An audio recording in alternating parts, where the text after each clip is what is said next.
South Africa has an upper middle income economy, yet is the most unequal country in the world.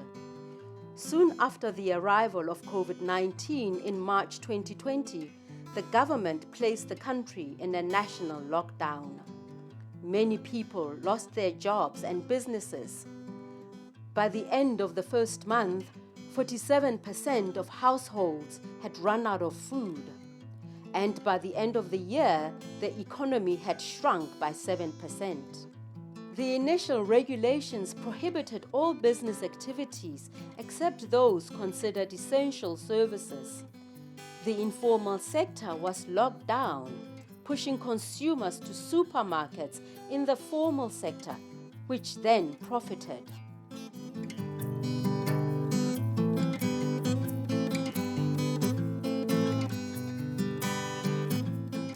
Through the experiences of small-scale farmers, fishers, street traders, and wholesalers, this film explores the impact the pandemic is having on food systems in two regions of South Africa.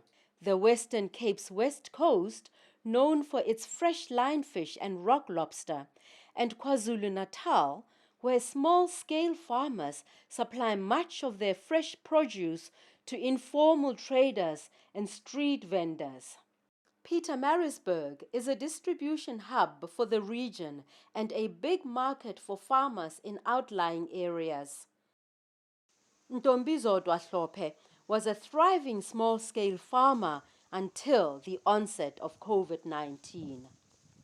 Ngangitshala nje yonke le ndawo ngesikhathi ngisakwazi ukuthola imakethe yeLembe. Njengoba nje sekunje ingoba-ke imakethe engesenayo. Kodwa-ke sengiyaqala kancane nje ukuthi ngenze okuncane nje ukuthi-ke sikwazi ukudla nabantwana. Bengidayisa phela ngiholela, ngiphakela iy'ngane, ngikhokha esikoleni ey'fundayo. Kube khona okuncane-ke ngithi ngikubekile engikuseyivayo. Kodwa ngokufika kwale COVID kwaphela-ke sengize ngadla kwaze kwaphela ngithi ngikubekile. Uma ngase nje kuvuka imakethe sengaqala phansi, akusangeni lutho ngaphandle kwe-grant. Ntombizodwa's primary market was supplying the school nutrition program run by the Ilembe district municipality, but she was told to stop when schools were closed at the start of the lockdown. And when schooling resumed, she heard the Department of Education had cancelled the contract. Njengoba-ke esikoleni singasafaki, kubuhlungu kuthina. Angoba phela bekuwumsebenzi wethu, neminye imindeni biphila ngalo msebenzi. Abebazi ukuthi uma ngimbizile wazosebenza uzokwazi ukubeka ibhodo eziko. Ngibuye nama angithi mangitshalile sesihlunga.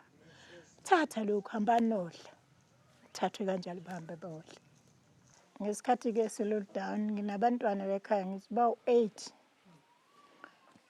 Abanye omunye useThekwini kodwa ngalesi sikhathi-ke ubuyile waba la ekhaya laba bebevele bela ekhaya sahlala nabo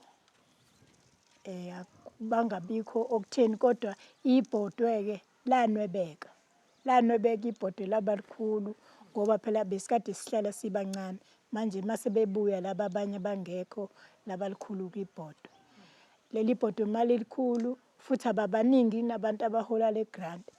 The government set up a relief fund for small-scale farmers in the form of input vouchers, but they could only be redeemed at certain agribusiness companies and only offered genetically modified seeds.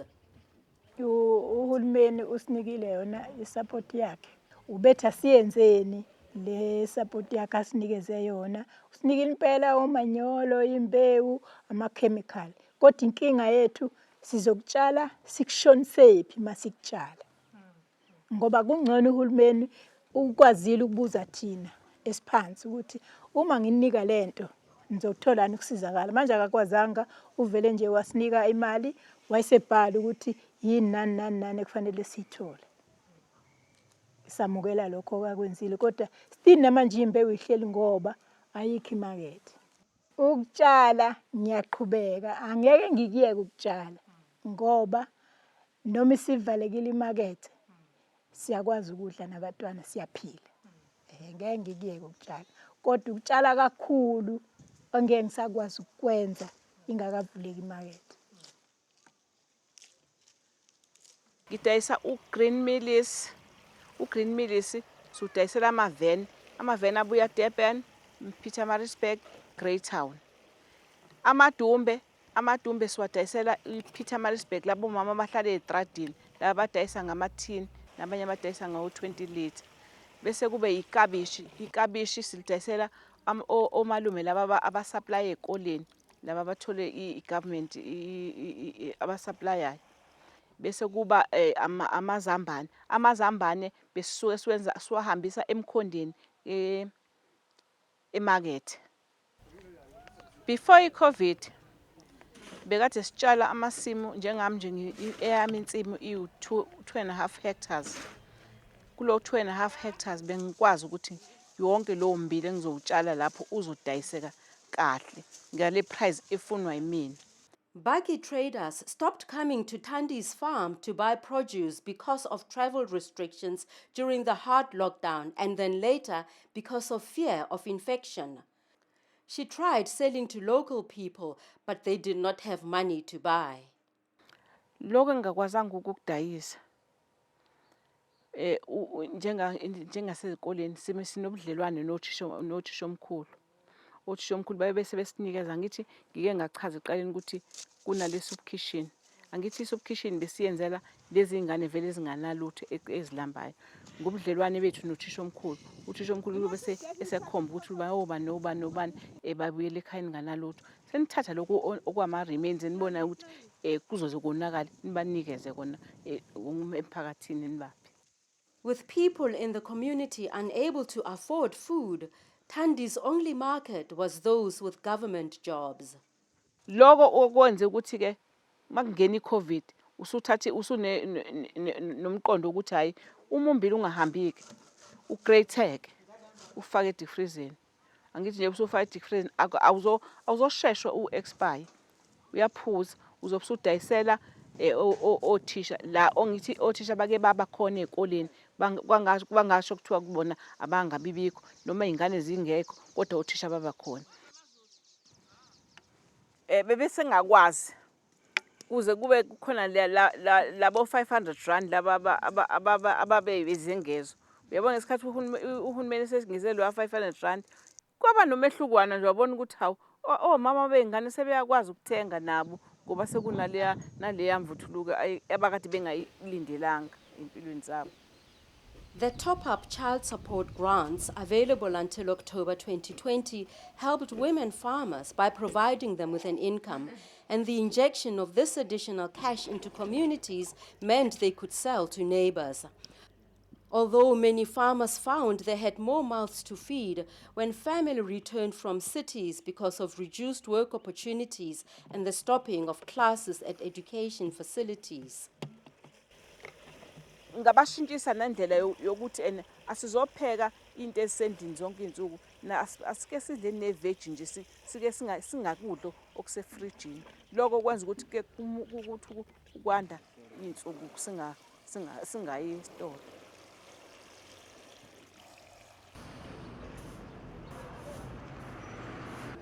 The informal sector, and particularly street traders, play a huge role in making food accessible to low-income people, typically at prices substantially lower than supermarkets.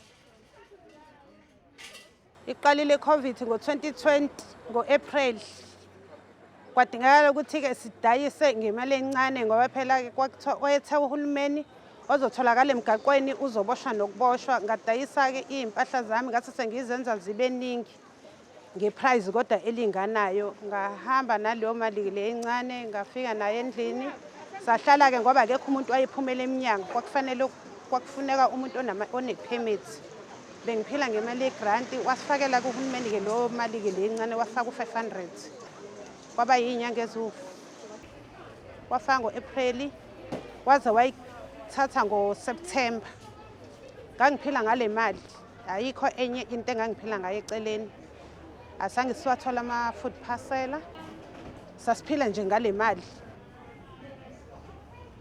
We are a wholesaler, firstly, of fresh produce. We This is our retail outlet. We have like 3 other stores like this in Marisburg. It's a family business passed down. I'm the 2nd generation. Yeah, we sell to the local vendors, all the hawkers on the streets, most of the foreigners that have shops in and around the township areas, we supply them. And big stores like ours, we do the buying for them. The lockdown for the first one killed us because people weren't allowed to come into town first.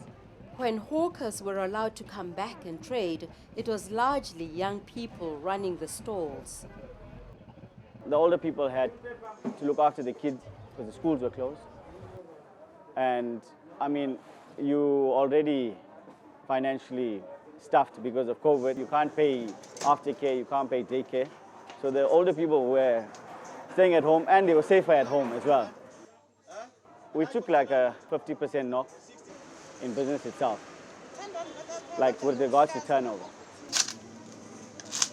What I did was with all my big stores that I supply, I changed the pricing structure. I work on a smaller markup so then they can make money. Before COVID, we ran a 7-day account for most of our bigger stores. We even give the vendors, like they take in the morning and pay in the afternoon. Now it's an ongoing thing. We're fighting with people for money. I mean, people are not paying on time. And then they don't pay on time, we can't pay on time. So this is a vicious cycle, my man. Thank you. Bengithenga ka-Ricardo, ngithenga nangesikweletu, kodwa manje ngisakwazi ukuthenga ngesikweletu ngoba ngikwazi ukubakhokhela. Bengiye ngithathe ekuseni ngisitokhe ngidayise, ntambama ngibahambisele njalo ngosuku. Kodwa manje akusenzeki ngesimo sokuthi kwashintsha icorona. Bengidlala umhotswane istokfel. Besidlalele ke impela kumnandi. Kuthe makufika iCovid ngangakwazi ukusidlala. Iyona-ke into ebewushintsho olukhulu leyo. Ya khona into engangifuna ukuyibekela yona. Futhi ngase ngibudgetile kusho ukuthi-ke ukubudgetha kwami kwaphelele emoyeni ngoba ngizange ngisakwazi. Kahle kahle ngangithi ngifuna ukwakha. Some people were able to adapt to the new conditions, and this has often taken the form of moving online. Because of COVID, we went online, and we only did fruit at one point online, and we got a lot of calls from people to put a veg box together. Because we buy direct from the farmers, we don't have to take large quantities. They give us 20 of each thing, and they don't mind. To them, it's perfect because to them, they're getting their money up front instead of sending it to the market. We do a lot of deliveries in the Howick area because of the older people in the retirement villages. Here in Marisburg, they just work from home and have gotten to the new norm where everything comes to the door. 280 kilometers north of Cape Town is the small fishing town of Lamberts Bay. Known as a seafood mecca with year-round catches of bank species, the town becomes a hive of activity during rock lobster season and the annual snook run.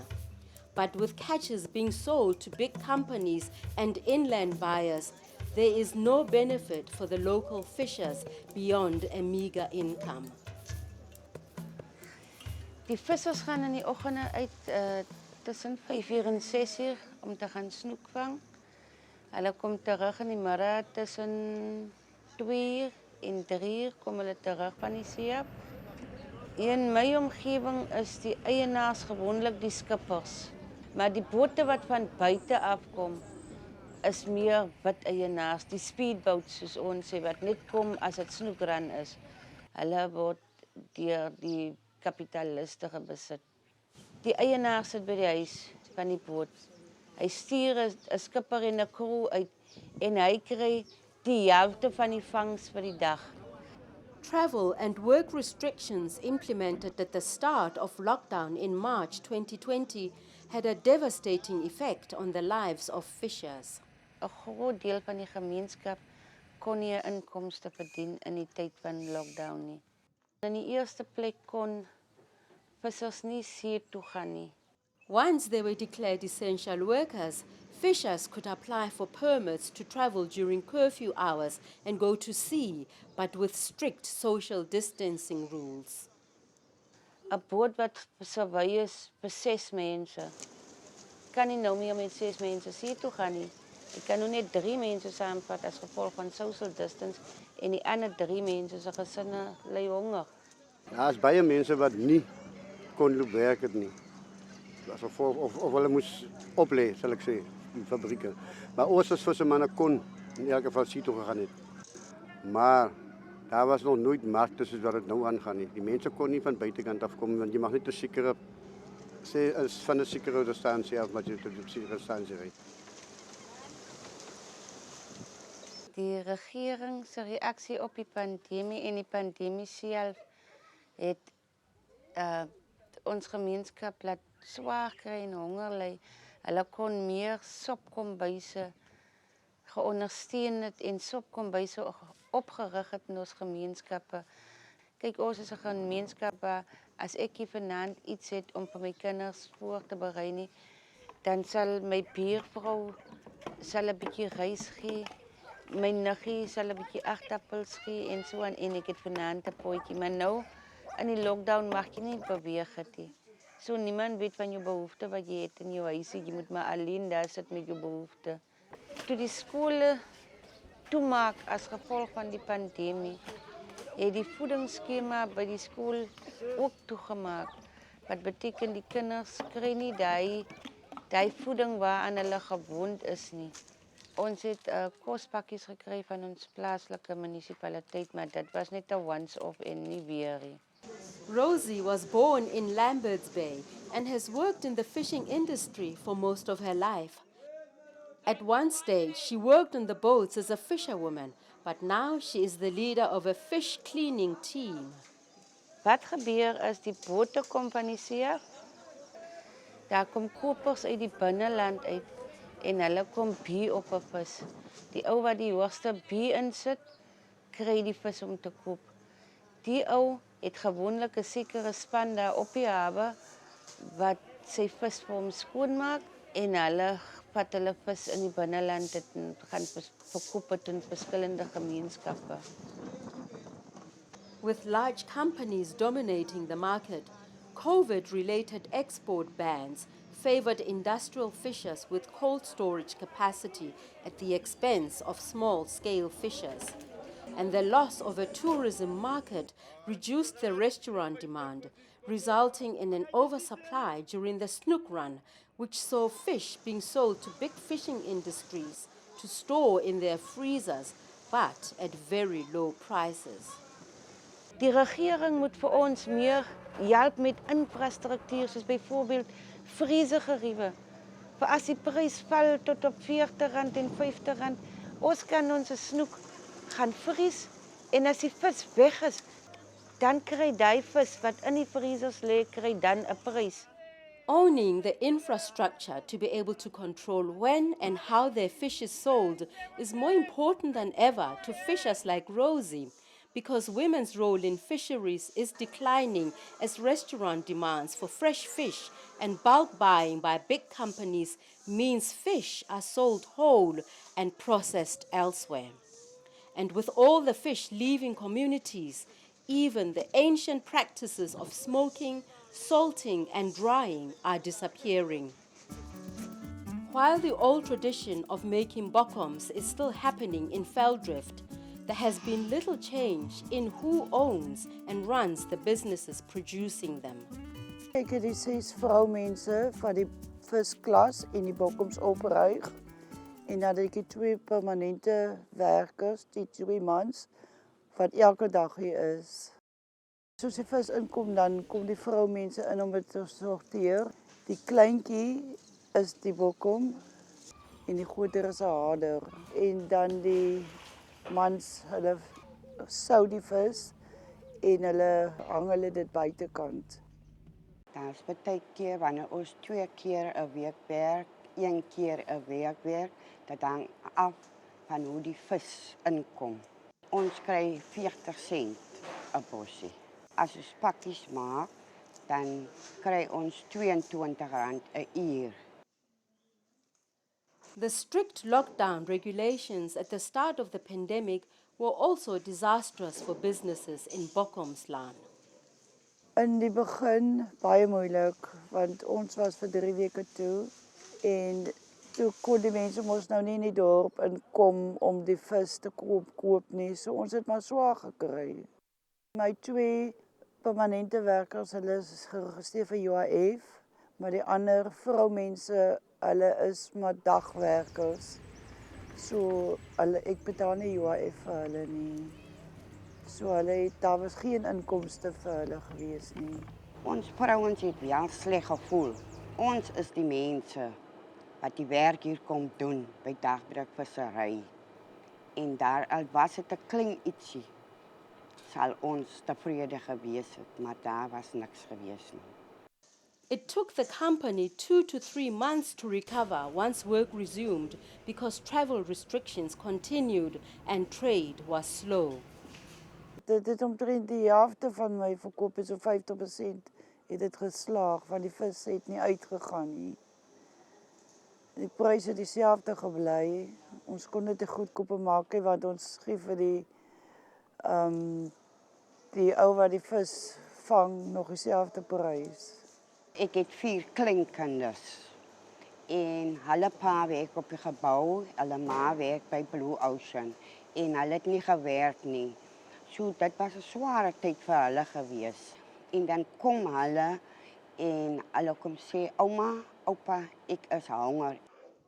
Van die community in Noordhoek, daar wat ek bly, soos hulle het kos gemaak, uitgedeel en party het brood uitgedeel.